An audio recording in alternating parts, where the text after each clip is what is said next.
Dr.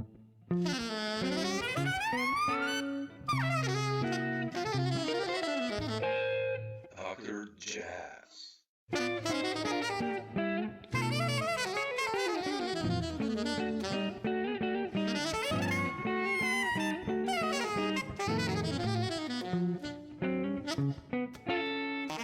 And I wanted to ask you, Jorge, like in the beginning, just like to jump in about, you probably did a lot of interviews about Puerta already, but you know, I was so surprised in a way. Yes, on the other hand, no, that I saw that record when it came out last year, and I don't know. I wanted to ask you about the lineup. How come you decided for this trio?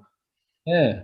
And how was it like for you to work with Manfred and ECM, and what did that or does that mean for you? Like, I mean, it's a strong heritage of ECM Records, of course. Of course, yeah, no, yeah. Well, it all was like a kind of a surprise, you know, for me, because I don't know, like I didn't feel that I really would have I don't know. That I thought that my aesthetic in general was kind of too straight ahead, and I thought I just felt that ECM was shooting too high. I didn't even try, you know. So yeah.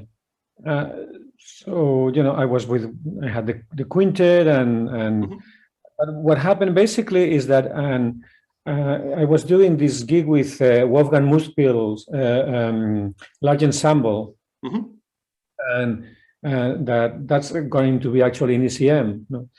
And then in the sound check that was in Hamburg at the was the harmony. I don't know how to say.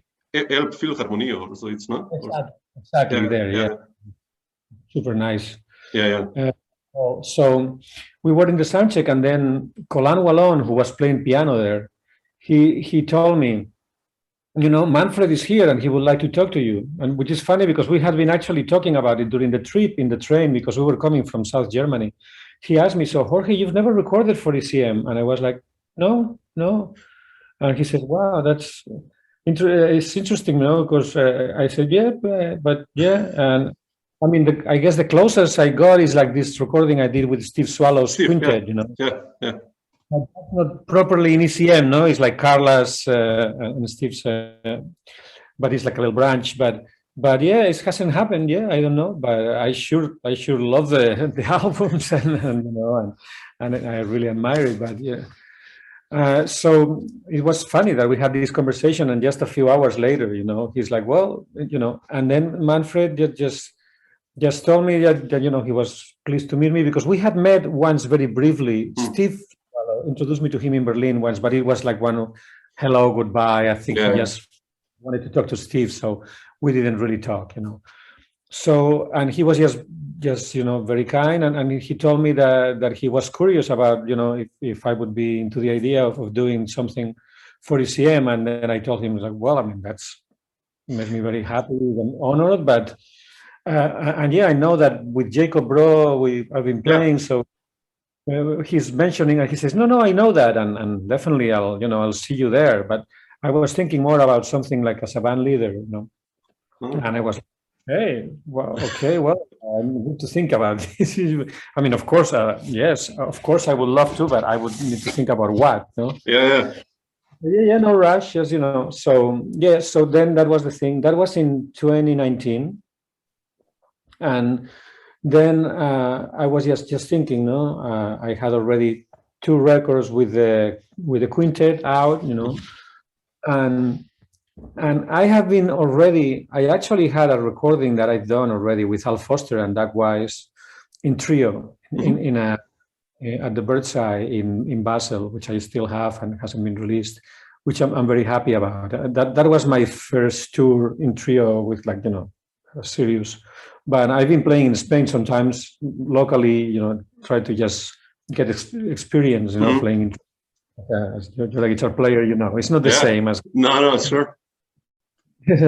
So And I've been trying to get ready for those gigs, and that was in 2018, I think, actually, or even no, yeah, I think it was 2018, yeah, spring of 2018 when I did that little trio recording. And so I thought, yeah, and immediately thinking of ECM and how the sound can be so full and rewarding, and also you can get so much so much beauty and detail into the sound, and in order to get all the subtlety, which I think that's a lot of my resources. I think is more based on subtlety of touch and expressivity, and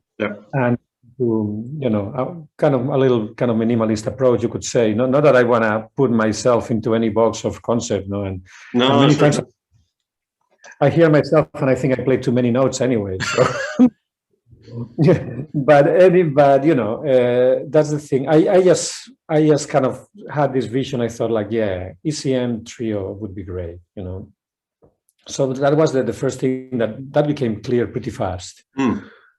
Then, of course, like I thought, like, well, with who? I'm fortunate to know so many great musicians, and Quintet. I had so many amazing rhythm sections that it was just really hard to think of what. So then, I thought, like, okay, I'm not in a hurry, because also like COVID hit, and then no, that was before COVID, actually. Exactly. COVID hit right after. Yeah, COVID was like March 2020, right? Yeah. So still, this was 2019. So I was thinking, so I knew that I had a tour. I knew that I had a tour in January of 2020, right before COVID. Yeah. So I thought, well, in that tour, I knew that Al Foster was not going to be able to make it. So, and I knew that I didn't find one drummer that could do the whole tour. So it was going to be 2 first gigs was going to be with Jeff, then 5 gigs with Joy Baron, and then 8 gigs with Billy Hart. Imagine. Man. Wow. Are you kidding me? With any of these guys would be absolutely amazing, and I love them all, and it's just deep. It's just so I'm at a loss, It's like, well, I don't know, Yeah, I mean, I thought, maybe for practical reasons, in terms of if I want to work, would be better somebody who's in Europe more, and in that sense, that's a practical consideration. But still, here, I'm not going to think too much. I want to do like the best album I can, anyway. But anyway, yeah, it's just kind of a stupid thing. What's the best? It would be different. Yeah. So I'm getting even worse and worse about judging and valuing things. I just see in its uniqueness. So it's very hard for me to judge what's better. It's just anyway. So. That was it. And in terms of bass players, Doug was going to do most of it, but there was just a couple of gigs he couldn't do, and Robert was going to suffer him. And I had played with Robert just a couple of gigs with Pablo's trio. Yeah. And I totally love Robert's playing in Milan. Yeah, he's really good. Yeah, he's something else, And so then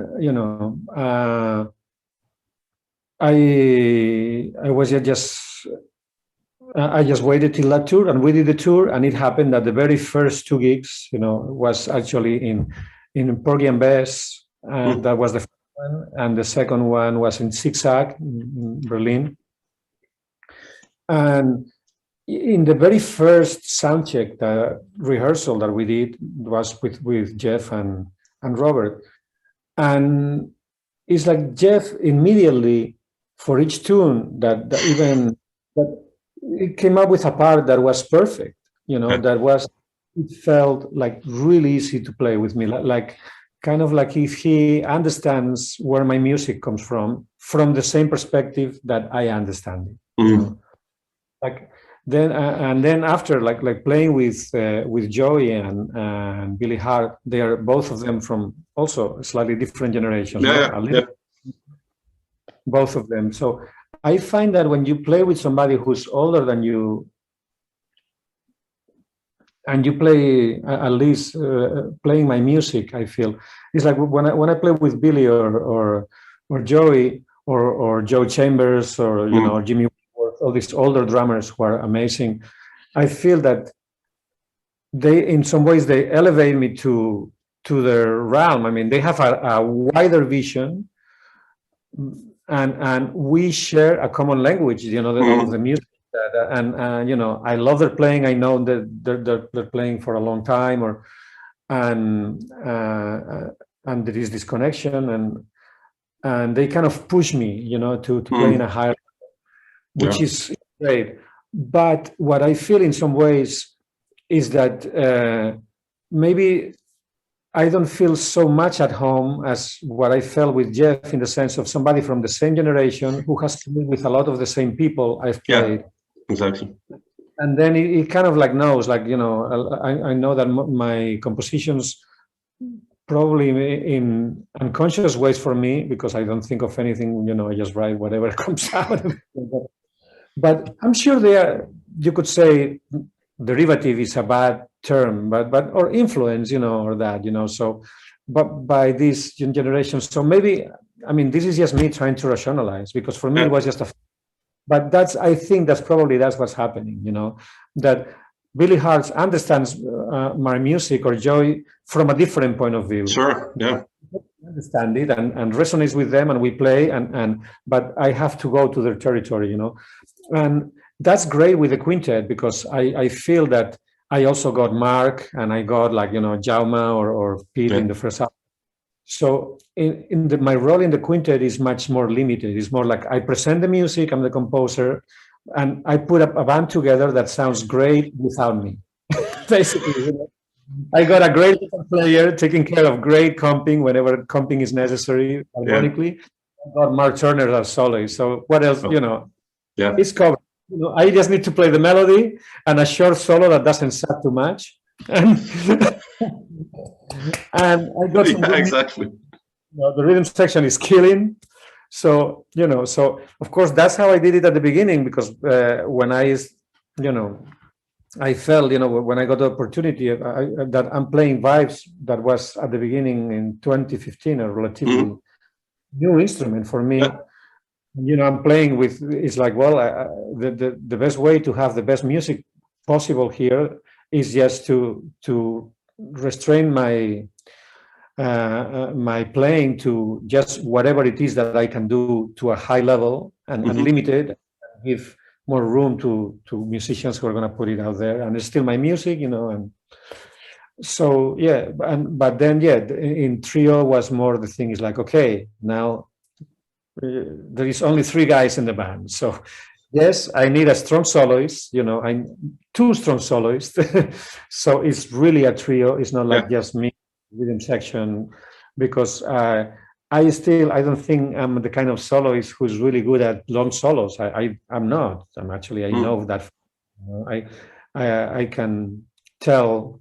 I think I can tell stories, but are pretty short stories and pretty specific, you know, and develop a certain mood. You know, that's my approach. You know, I think it's more really storytelling and it's beautiful. Yeah. Finding each tune like a certain musical world. You know.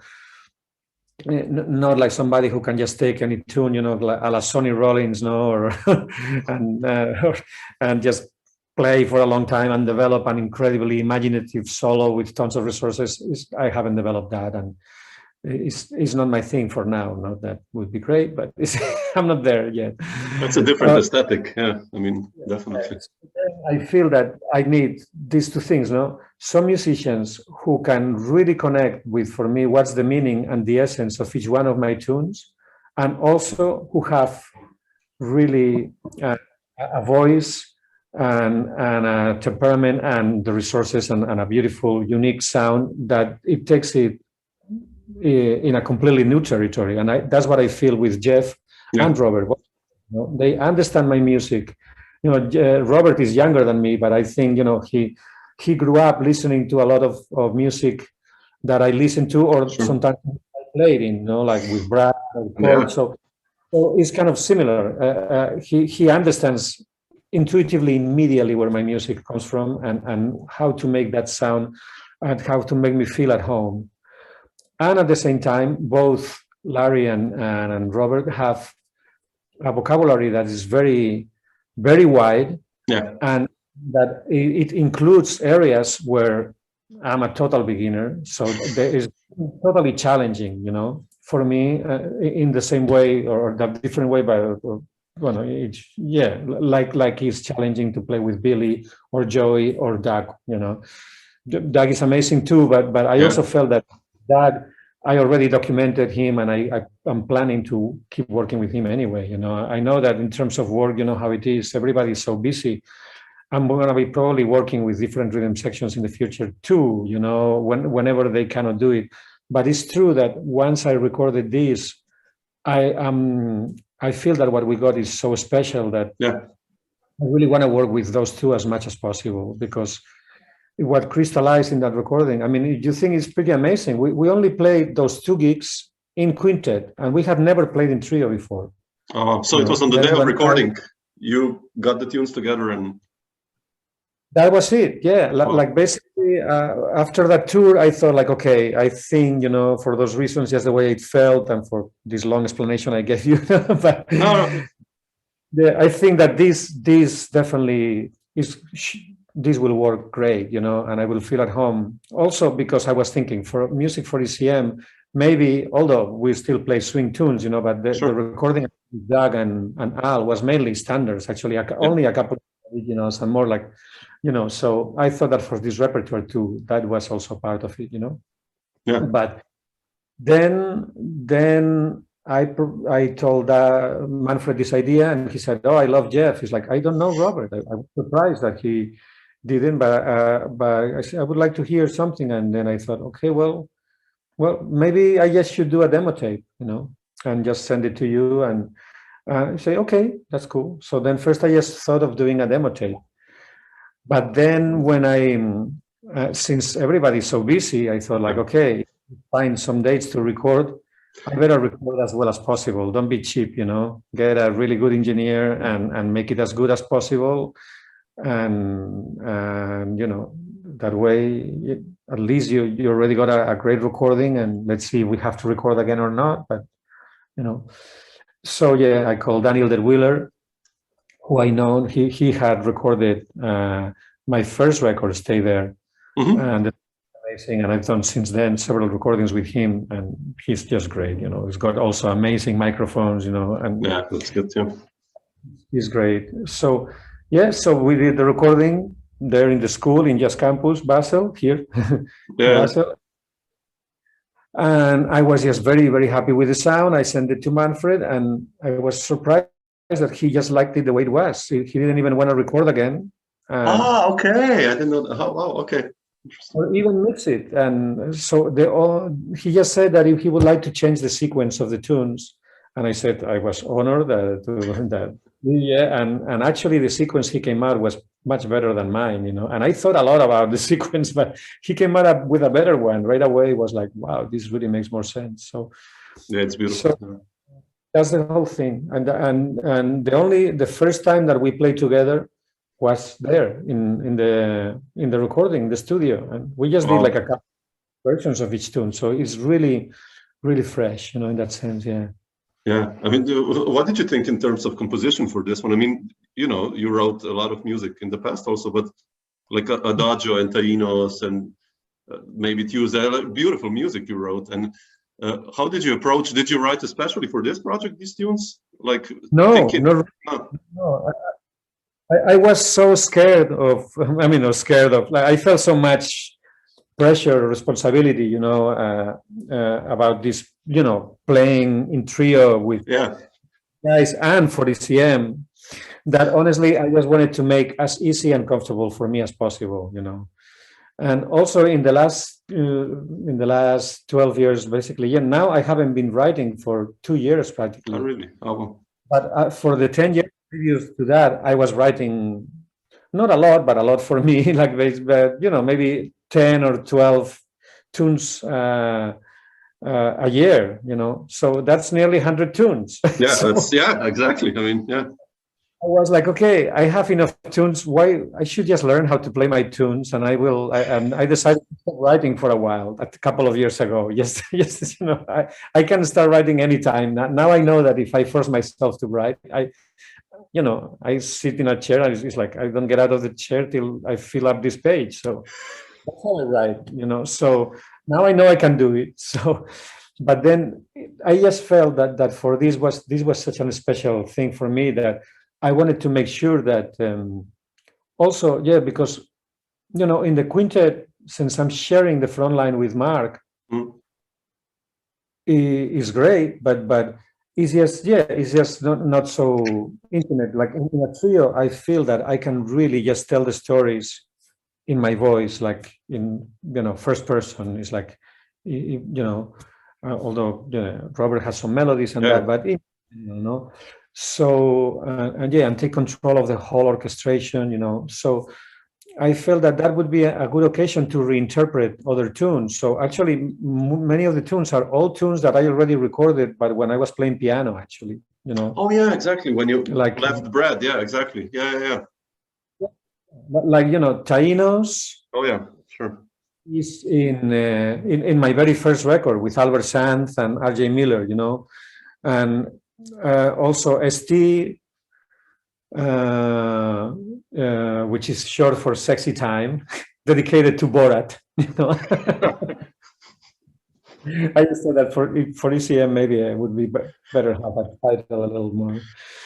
A little less goofy, Oh yeah, Taínos is on Wicca, yeah, exactly, on the Fresh Sound record, yeah. Exactly. So those are there. Ventana was written about that time, but it was one that I never published, kind of like a reject at some point. But that then I rediscovered. And I thought like, no, this is cool, So basically, I chose tunes that I felt that I really love them, of my tunes that I really felt comfortable and that I could really just feel behind them, and that's easy for me, just to make it easy for me, Yeah. So that's with the repertoire. Yeah, I love how you used space also on this record. Like there's so much this. It's still intense, but it's still like the use of space you create. Not only you, I mean, all of you guys. You're really like you said, it's a unit. I love these moments of like really, okay, wow, it's so hard to do sometimes because egos are so many times in our ways, and you're just like, okay, I love that about this one. Well, I think in this case, it also happens, that's something that I have to learn. It's true that in general, I always like that, and I always, Paul Motion, Jimmy Lovelace, or Connie Kay. I'm attracted to that, but also I feel, because as I was saying, sometimes I hear recordings of myself, in a gig or that, and I'm playing too many notes, man. It would sound so much better if I just leave some notes out, also like, Miles and Ahmad Jamal for me are two models, but, and then also when I play with musicians who are so great, and as I had so many times, like when I started playing piano and I started playing Weiss, where I feel that my chops are limited too. So I think that my best chance to get the music to a higher level is just to put to good use these great musicians. So make sure that comes, that I don't just shit all over it. No, that's not what you mean. I exactly know what you mean. I mean, So I'm very aware of that, and also that's the thing, is that when I do that, what I hear from them is so inspiring because they are so fucking great that then to come up with to hear a next phrase that makes sense, because what I hear really inspires me to play. It's not that I'm playing out of panic to fill out a space, or because there are some chords in the chart and I had to play them because they are written. I try to do that I talk shit, and really listen. And of course, that especially works when you're playing with musicians that you really love. If you don't like so much what you're hearing, sometimes it's easier to you're out of shit. But that's why for me, I'm so privileged that to know so many great musicians, and then then it comes really easy. So I'm still surprised because at the moment, like that, it felt like very much like not a controlled thing. No, it's just something that's happening. We're discovering how we sound as a trio for the first time as we record, and it's just very intuitive and very natural. So definitely not a feeling of control, of knowing what I'm doing at all. And in fact, there were some takes where at the beginning I thought like, oh man, I don't know, I don't know. And then when I heard it a couple of days after, it's like, oh, sounds okay. And then a couple of weeks after, it's like, it really makes sense. Cool, So yeah, I'm sure you know that too. Many times it takes to accept something new and to understand how it is.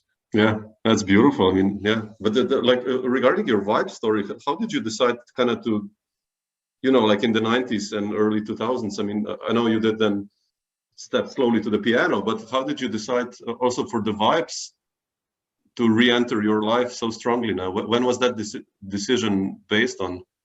Yeah, I find like the biggest decisions in my life are not decisions, are more like resignations. It's like it happens, and then I'm like, okay, admit it, you're a Weiss player now. It's like, now, admit it, you live in Basel. Okay, yes, it happened because COVID, It's like, or it just happens like that. Basically, the story of how it happened, I had played Weiss a little bit when I was very young. I think, when was that? Maybe 14 years old or something. And I stopped. Yeah, I played it only for 2 years because just, it was like a pain in the ass, kind of like the drums thing that you have to take apart, You cannot travel with it. And on top of that, it wasn't a very good vibes. It had like smaller bars, so it has like no dynamics. The sound sounds like a box, Now, so I fall in love with the trumpet then, actually, because it was the opposite. Highly portable, extremely expressive, And also the thing I didn't like then about the vibes is that, like the piano, is so visual that if you know the scales, the temptation of just running up and down the scales is there. So I found myself playing bullshit, And with the trumpet, it's the opposite. It's like, if you don't hear the note, it's not going to sound. It doesn't even come out. So I thought it would be a great thing to learn. To train my ear, and my phrasing, and to really learn how to phrase. So I think that was a great experience for me. So the vibes disappear, Really.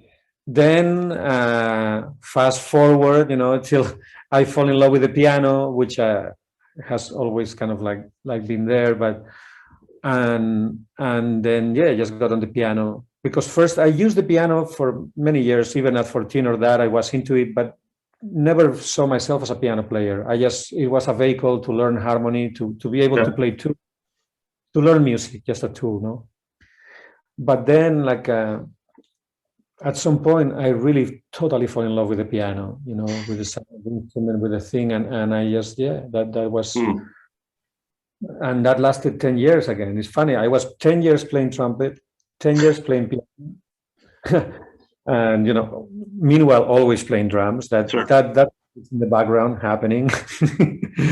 and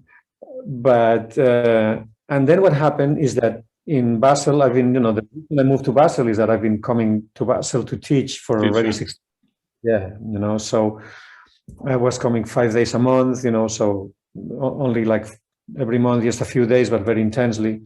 And usually for me, teaching is not so much like I show people things I know as like a workshop where everybody learns together, And for me, it's more interesting. I get to practice, work on the things that I'm interested in myself, and share that experience with the students. Of course, we look for things that can interest everybody, but that's the idea, basically. It's just like really like a workshop. We just play and basically play, And then if there issues arise, we can talk about it, of course, but mainly just to share playing and musical research, listening things together and stuff. So I was always wanted to play piano with the students. So, I tried to avoid piano players in my ensembles. But little by little, some piano players started to be curious about studying or in my ensemble. So they would ask me, would it be possible to study with you in one of your ensembles? And I was like, okay. So then the piano would be taken, then either I cannot play or I kind of like, I can move over and I feel bad about kicking the guy out of the piano.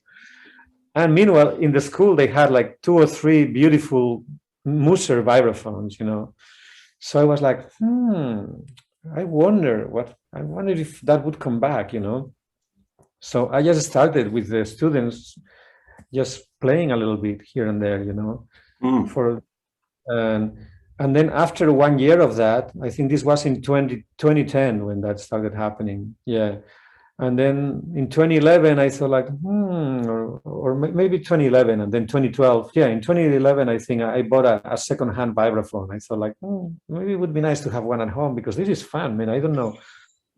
And just like 1 year after that, then I was rehearsing for a repertoire for a sextet where I was playing piano. And then as I was rehearsing it with a bunch of younger jazz musicians in Spain, some days, I was recording in the studio at home. I had like a little studio. And after I recorded all the tunes on piano, sometimes by then I was kind of, I already had a set of vibes and actually got a marimba. This guy from Sevilla made pretty cheap and rosewood, beautiful sounding marimbas. So I was able to buy one for a really good price and had it at the studio. So just kind of to play with it, I said, let's try to record this one in vibes, And several of the guys in the band were saying like, man, the stuff with the vibes sounds really original, sounds really cool. And there is so many great piano players out there, and as that having a sextet with, it had tenor or bass clarinet and trumpet or flute, alto or flute and trumpet. So there was 3 horns. 3 horns, yeah. Drums and piano or vibes or marimba, And then of course with a sextet with vibes is sonically much different, no? Yeah. Plus, I didn't have that many references. I love Milt Jackson and Bobby Hutcherson, but it's not that I transcribed them or did not. So I think my phrasing on the vibes was more like just try to play whatever I hear, which would be mainly Kenny Dorham and Miles lines, That's good, yeah. Wow, yeah. So basically, these guys called to my attention, and then I listened to the recording. So then that's when the shit happened, and that was the moment. It's like, wow, maybe I'm a vibes player and not a piano player. And then after 1 year, that totally got reinforced, and it just happened that even at home, I would have the vibes on the piano and I would just go towards the piano to play a tune and just at the last second, just go to the vibes. So, that's it. It wasn't a decision. It was a transition. Yeah, it's amazing. Yeah, I love that, like most people would probably know you as a drummer, but then like, you've been so active of the vibes and marimba now lately. Especially vibes, it's just like so cool to hear you, like that you write beautiful music on vibes and like how you play and how you approach it. And exactly what you said, like maybe not coming from the bebop Milt Jackson tradition vibes or whatever, you sound different. And I think that's so important and so good, actually. That's also what it made me. It gave me confidence. I felt like definitely not a virtuoso, so I'm not going to outchop anybody. In terms of, I know that there is plenty of people who has, but if I have something to offer, maybe it's just that, like a different approach. So I'm aware of those things. So and then I think because also with the piano was like that. Imagine for me to have the courage to play piano, knowing that every time I go to a stage, people sees me as Brad Mehldau's drummer. Exactly, that was amazing, man. When I saw it, That's a suicidal move, no? So. But the thing is that when I did that, I wasn't thinking of a career as a piano player. I just was happy if I was at the piano. It doesn't matter that if I was at home or not. At the beginning, even I didn't care about. But the thing is that then little by little, I realized the first time I did a gig on piano, I realized that when you are on stage on a gig, you actually play better than when you are just jamming at home, because pressure of having an audience, with the piano, I think, but with an instrument, no? But the piano especially is so much available. Yep. That it's like a total pleasure to just research and to just wander around, no? You just sit there and a glass of wine, and you could just be playing a tune forever, and it's fun for you, but you don't arrive to any conclusion, so you don't settle for anything, But if you are on stage and people is listening to you, you just have to focus and tell me something. What the hell is this about, And statement, So, and that's what music for me. That's for me what music means. No, it's just a language. So the important thing is not the instrument, is not you, is the story.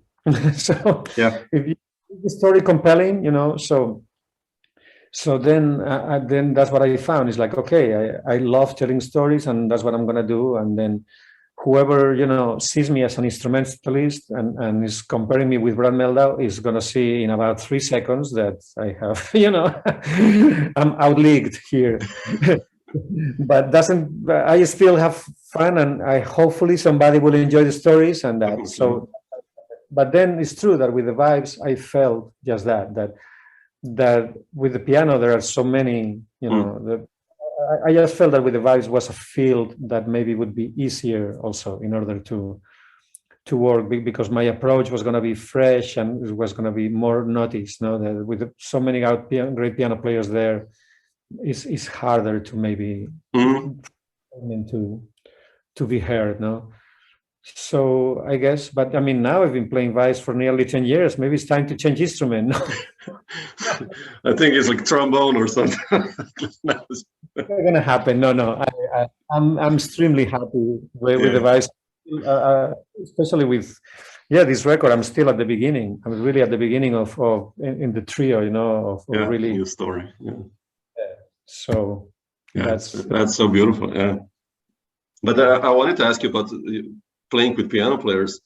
How was your experience with Danilo Perez? And I've read that you basically, when you were quite young, somehow you started playing with his trio. And how did that happen? And what did this story like? Almost. Oh yeah, I know you played with Paquita. I have, that's a beautiful record. Also. But you quite started your career in this Latin world almost. How did that begin for you?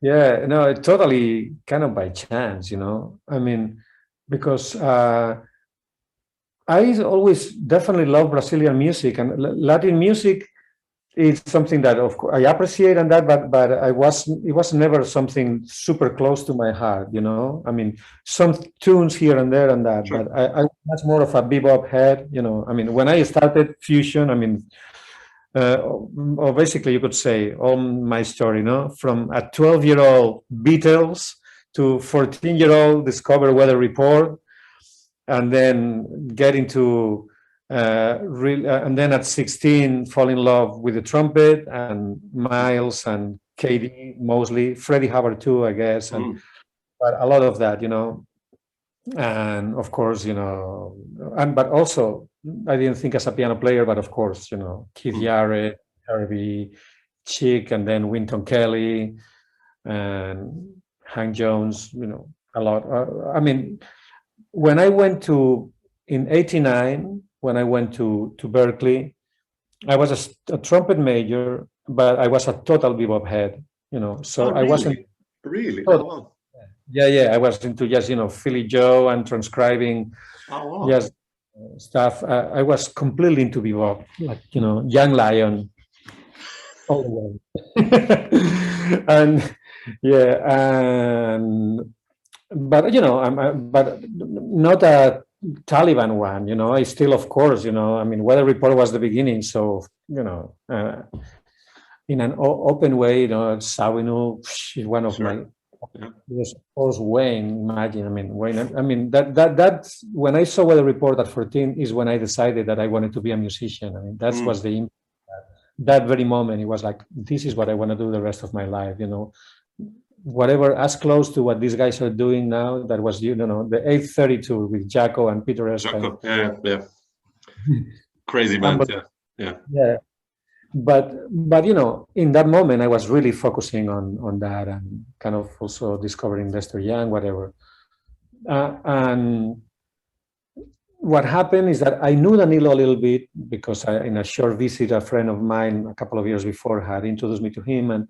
And when I went to Boston, maybe the second or third day I was there, I did a jam session with him, and we just played because we knew each other. So we played by chance with Chris Chick. That was the first time I heard and played with Chris Chick. He came to that session. It was in Boston, you know, just arriving to Berkeley, you know, I still didn't have a place to live, you know. So we hooked up with Danilo, and it was a really good vibe. But you know, that was it. And then just maybe a couple of months after, or a few months after, when was that? Yeah, because that was May. No, a few months after, maybe in the fall.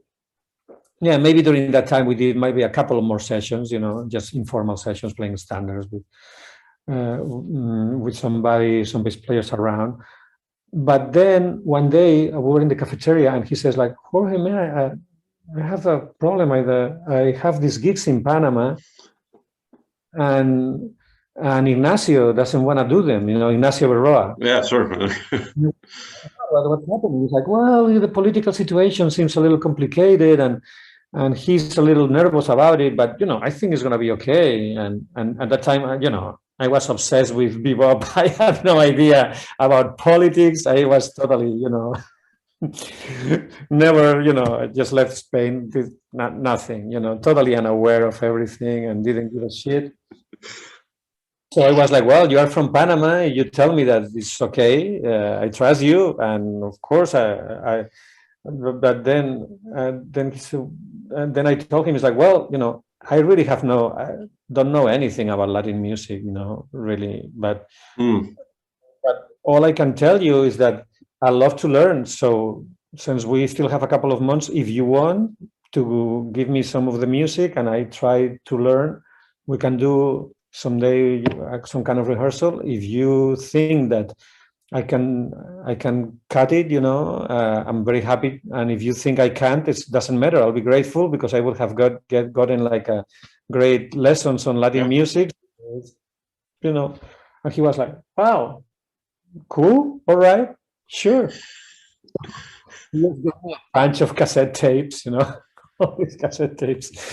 And a lot of great stuff, you know, Muñequitos de Matanzas, and, you know, Irakere, and many, you know, but yeah, mainly Muñequitos is what make a biggest impact, you know, Los Papines too, like, you know, some serious rumba stuff.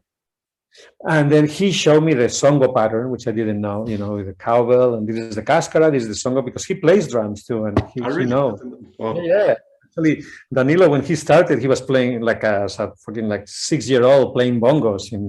Really? Oh, wow, man. He knows, so of course he knows all that stuff really well. So he showed me actually the patterns, and you know, also I bought like some of these books, you know, rhythm, you know, Latin rhythms for drum set, you know, for the drummer, modern drummer. No, which is cool. Got the basic stuff, you know. So I started sharing and trying, and yeah, after the rehearsal, yeah, okay, sounds good. Okay, let's go, let's do it, you know. So we went to Panama, and we arrived there the day before George Bush's father invaded Panama. So it was just so fucked up, man. We had such a great day. We arrived there, and you know, Danilo was already like he was only 24 or no, yeah, or something like that, but it was already a celebrity there, you know, like. And it's a small country, so the guy who organized the concert, of course, was the Minister of Culture, you know. So they took us to a great restaurant. They put us in a very nice apartment in the center of Panama, and the bass player and me, Trey Parker, this guy, nice bass player, very Eddie Gomez stuff style, you know, but a good player. And we were just, you know, in the apartment hanging out. And then we go to bed, and then suddenly we just hear, you know, just hear this weird sound. It's like, oh Jesus! What the fuck? You know, we go, and then we sure enough we see kind of far away, maybe 3 kilometers away, or they're fucking bombing, And then this was at night. In the morning, where the sun comes out, we see a fucking how you say, airplane carrier, right in front of us, because we could see the sea, the ocean from our window.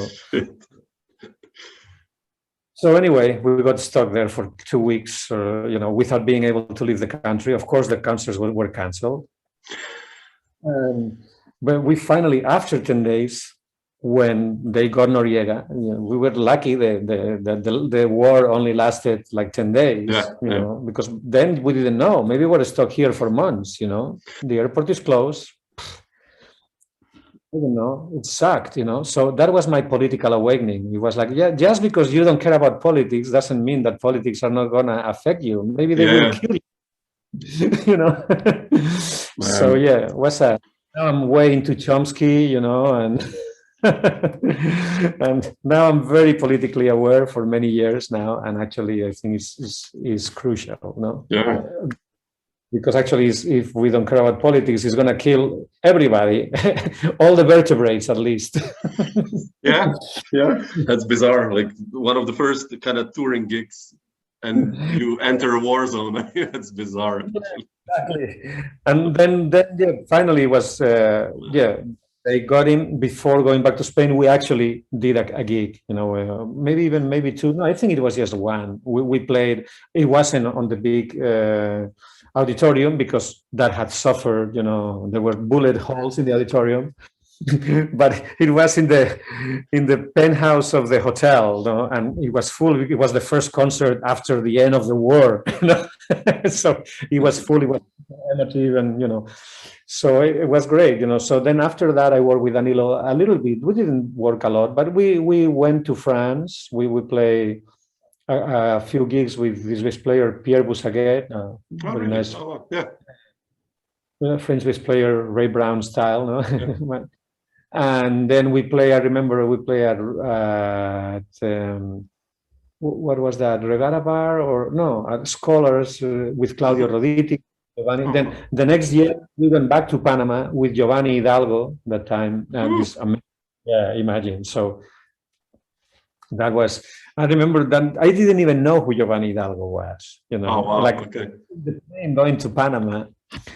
And then Danilo told me, there is this percussion player coming with us. I say, oh yeah, what's his name? I said, Giovanni Hidalgo, you know him? I was like, nope.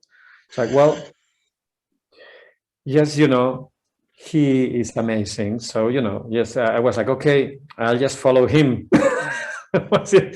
So that was it, So, and of course he was incredible. And with him was so easy. Again, kind of like the same thing, if you play with really high level musicians and you just shut up and listen, things will be probably all right.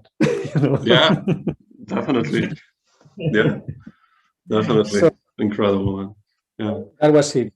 And then a few gigs in Boston, and we actually played New York once with John Lockwood. That was great too. Oh wow. Nice. And we work here and there in different settings with Danilo, and then Danilo recommended me for Paquito. That's how this then happened. Okay. That's how that went.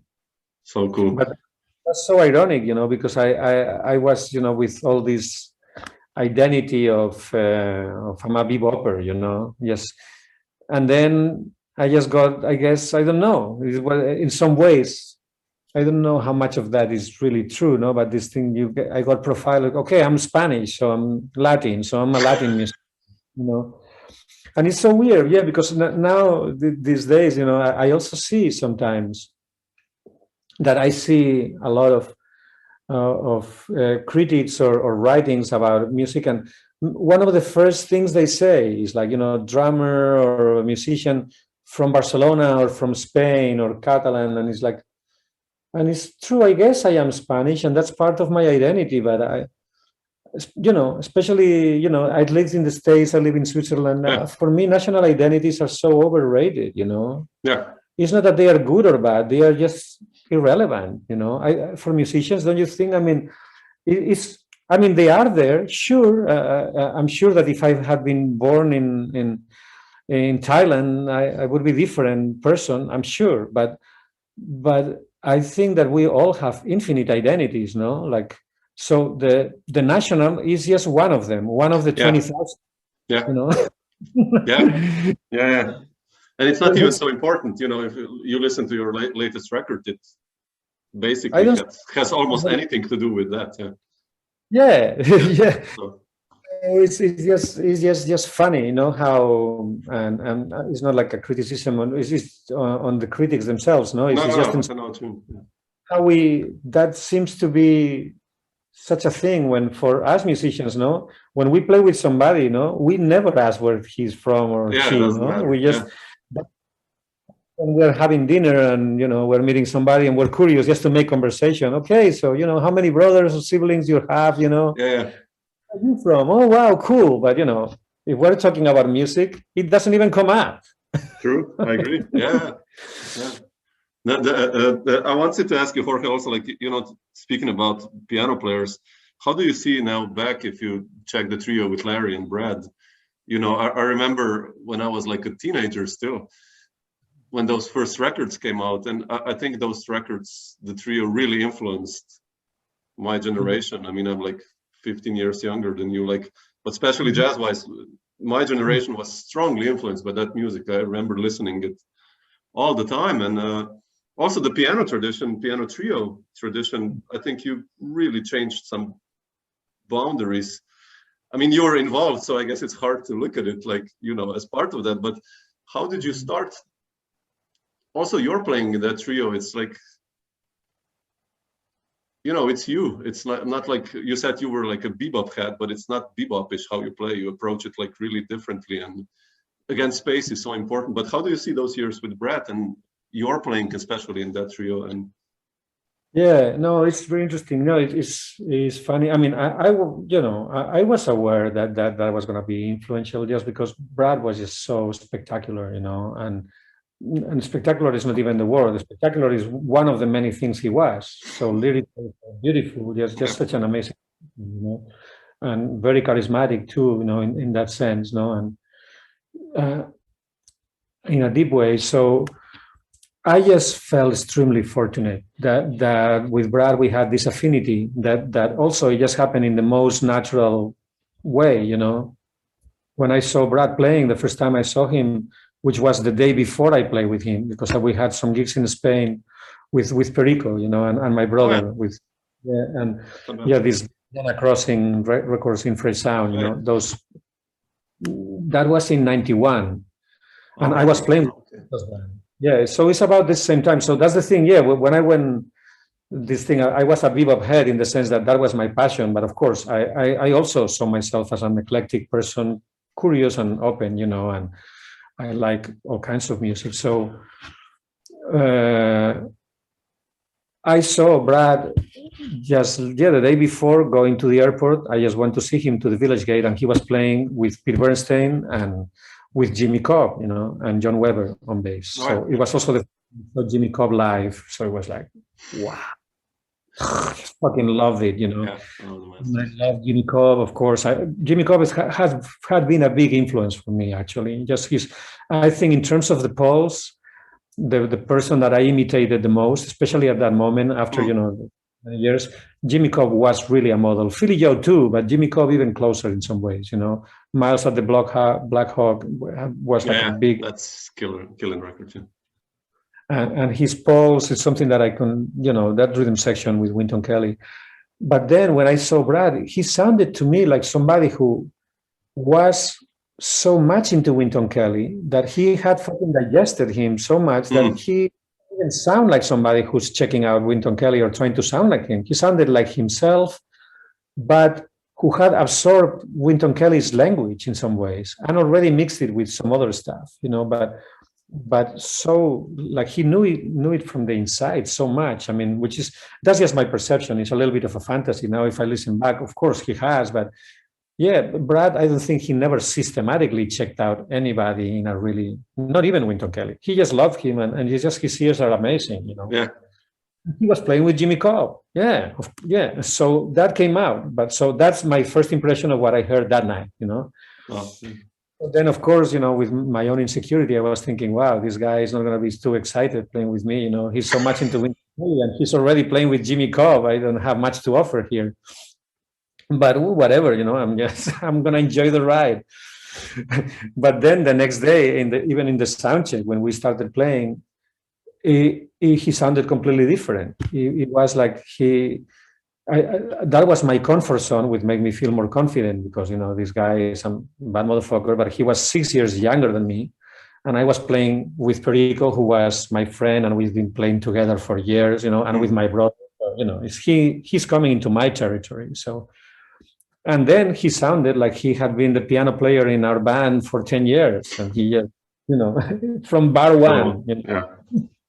That's how Brad is, no? He's just extremely intuitive, very clear too, because that's the thing. His ears are extremely fast. I felt immediately that the smaller nuance that I would do in the cymbal or was understood. Not that he would respond to it. He wasn't like, oh, I'm here. No, not that kind of thing. Is that, oh, cool. Yeah, I know what you mean. Cool. And at the same time, and same with each note that the bass played or the, you know, anything that was played, it was assimilated. And at the same time, he's developing his ideas in a very long term. So he's not getting distracted by all this information. He still has his story to tell, and he's thinking long term. And you can see how, especially in recordings, you know, like after several hours, that motif, here it is the result of that. It's incredible. Yeah. It's really, and that's why it's so easy to play with him, because everything he plays is really logical. So it's really, and he's very clear. It's easy to know what he's going to do, and at the same time he's very open and really conversational. Like he wants to be fed stuff. So you know, he responds if you give, and actually if you don't, I feel he doesn't say it, but he kind of, you know, he puts the vibe that is like, yeah, okay. So anyway, I think it's very easy to connect with Brad, but maybe, and for everybody sounds great with him. But it's true that maybe we did have a special connection because I felt from the first moment, and we played together all these years, and still love each other and have a great time playing together. So it just happened extremely naturally, you know. So then, that's what I felt. And I already, at that time I played with Brad, I already had developed these great musical relationships with Kurt, with Chris Chick, with Mark Turner, because they were my Berkeley pals, you know. Brad I met in New York, but when I moved to New York, you know, we moved to a brownstone, and my roommates were Josh, Mark Turner, Victor Atkins and Paul LaDuca, and my girlfriend there, Maria De Angelis, a singer, you know. So and then shortly after, Kurt and Chris, cool. Amazing, man. Jim Black, all these guys. So that was which was very eclectic, no? All these guys, we share this thing, passion for bebop and tradition, but also very open. So no, we weren't so much like more like the real young lion stuff. By hats, no. But we love that music. But not exclusively, no. So that was kind of my realm, no. I kind of fall in love musically with all these people, and I had a lot of faith in them. I was a little older than them, you know. I was in my late 20s by then. 27.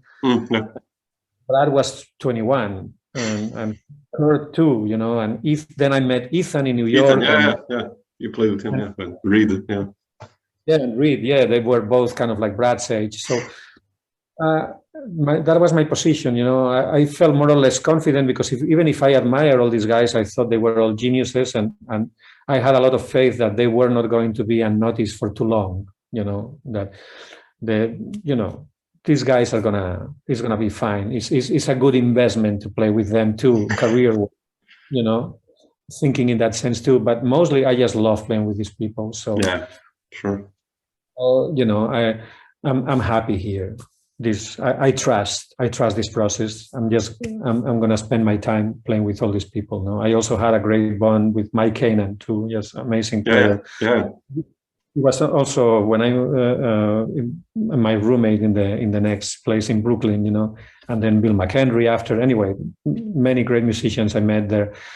But the case with Brad is just that any place we play, people were just mesmerized.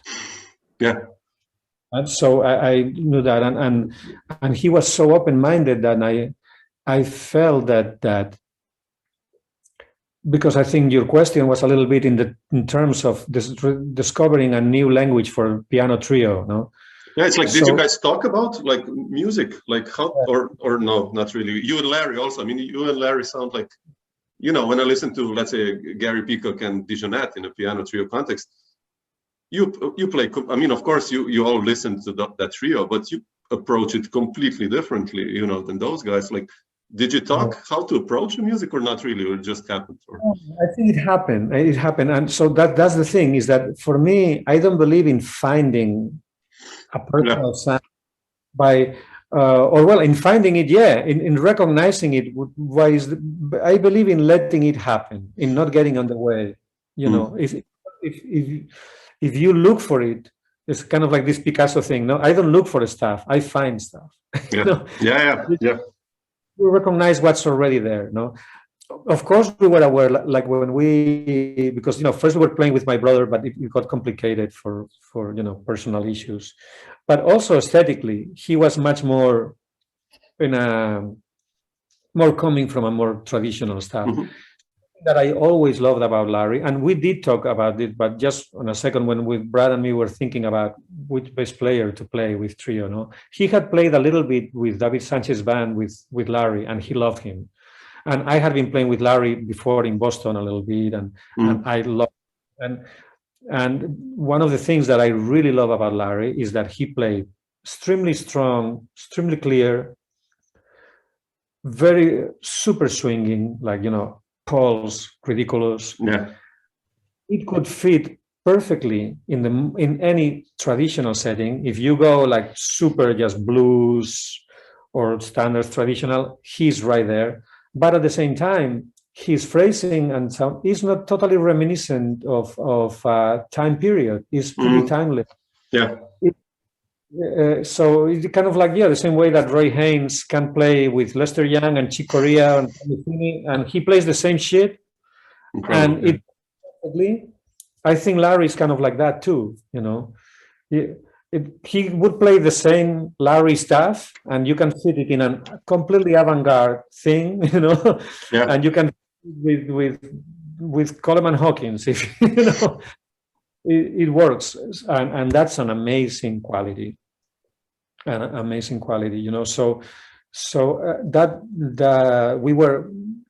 one of the, but maybe that's the only thing. We felt that with Larry, that the door would be open aesthetically. Explore everything. Yeah. There would be no stylistic boundaries, and at the same time would be swinging because we love. We love to, we had, of course, with Wynton Kelly, with Jimmy Cobb. We were coming from that, and which I think is one of the identity, maybe the main thing, identity of this generation. No? People who were really in love with swinging and the tradition, but also really open and to explore and to mix styles without any kind of prejudice. Yeah, taking it further. Yeah. Yeah, and then just letting it happen. Let's see and that's the thing about Brad, that he's not about conceptualizing at all. He doesn't want to have any conceptual jacket. He believes very much in the sound will guide you, and so it happened. So it was great because during the 10 years that we played as a trio, if we talk about music, it was about somebody else's music. Yeah.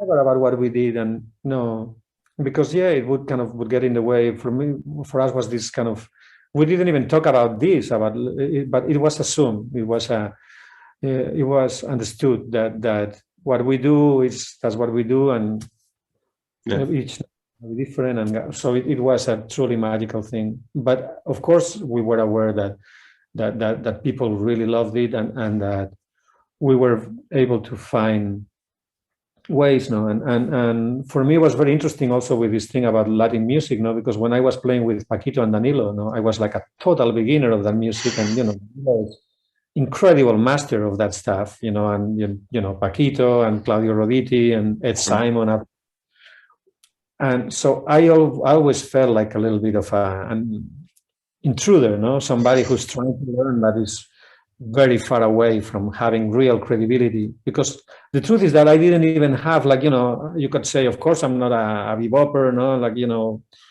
guy from Spain, white boy from Spain, but when you have connected emotionally to a point that you really love the music, it's like, I don't care.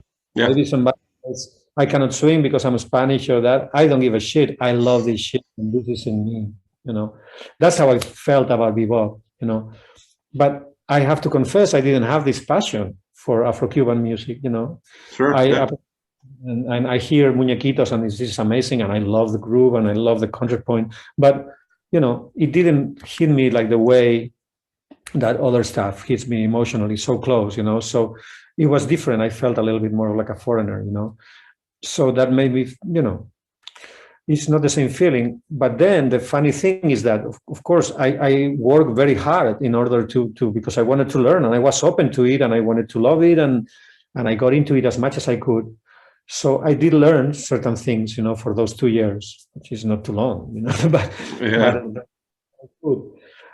but then that became very useful, because I was aware that, again, I wasn't going to tell.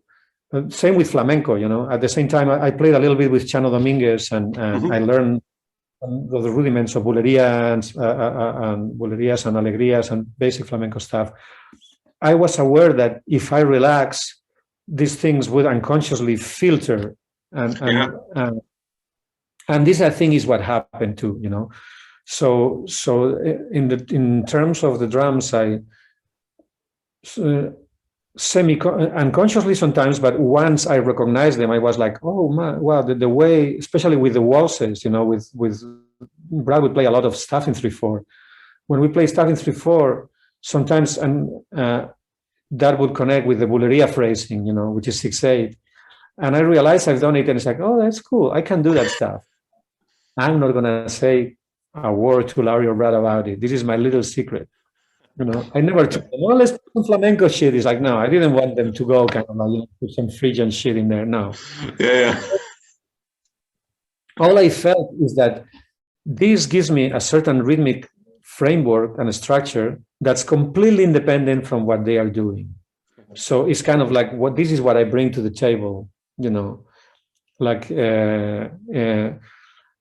besides listening to them and whatever texture and keeping time and understanding the harmony of the song, but I also bring something that comes from another place that they don't even know, which is like these points of reference of where I can put an accent or where I can start or end a phrase, and this is gonna give certain color, certain character. So I think that, for example, that there is like a flamenco element there that's totally subconscious, and in the 3/4 stuff.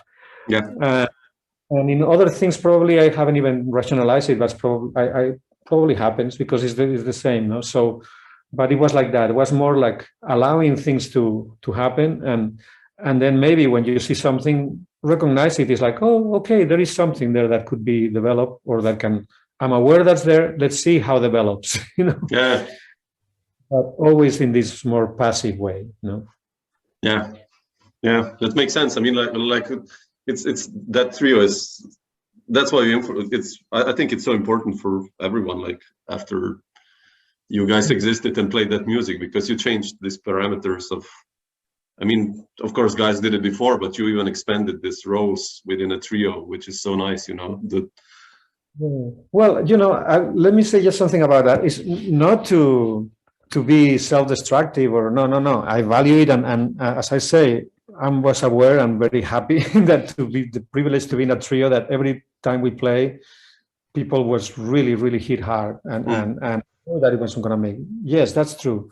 But I would then say, or I would say with a question mark, if it is true that, I don't believe so much in this kind of story of linear evolution. It's like, okay, Bill, liberated the bass and the drums from playing time, or in that sense, I think that everything is new, man. Everybody is completely different. I listen to Teddy Wilson with Joe Jones, and that shit is unfucking believable. And I don't think that Joe Jones feels constrained, or when Ahmad Jamal plays with Pernell Fournier. And I mean, each one of these musicians, the drummers, the bass players, or, Monk with Larry Gales, and everybody is just completely, fully lyrically playing their shit, and it's completely perfect. It's true that some are closer to some kind of archetype that you can simplify, or you can make kind of a construction of what's the role of the rhythm section. All those actions that don't exist in reality. The reality is that you have these people, these bass players. You have Ray Brown, you have Percy Heath, you have Jaco Pastorius. Each one of these guys is a personality.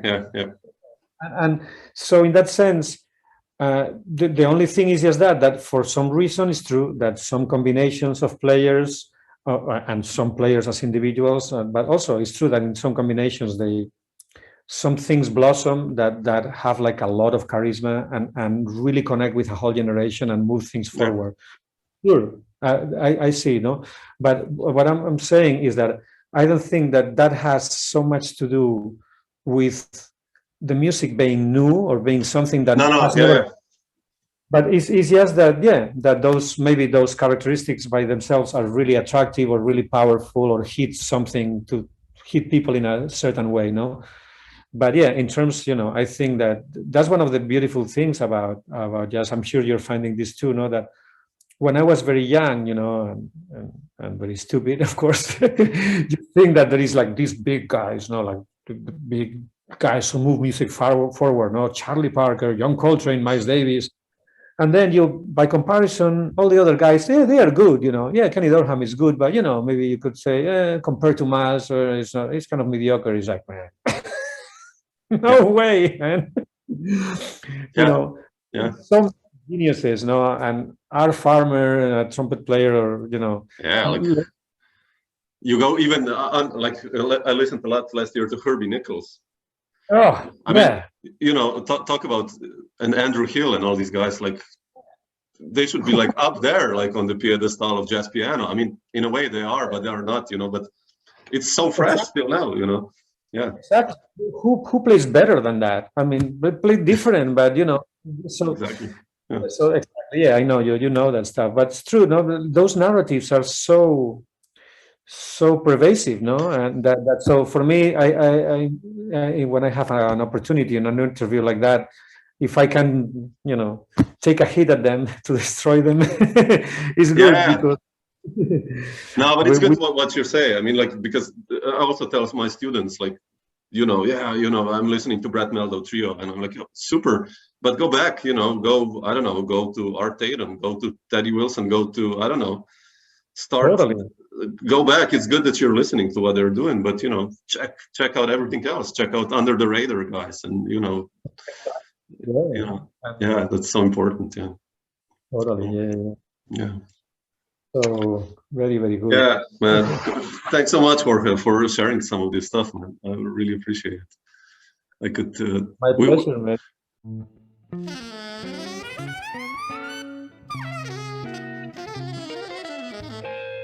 Dr. Jazz.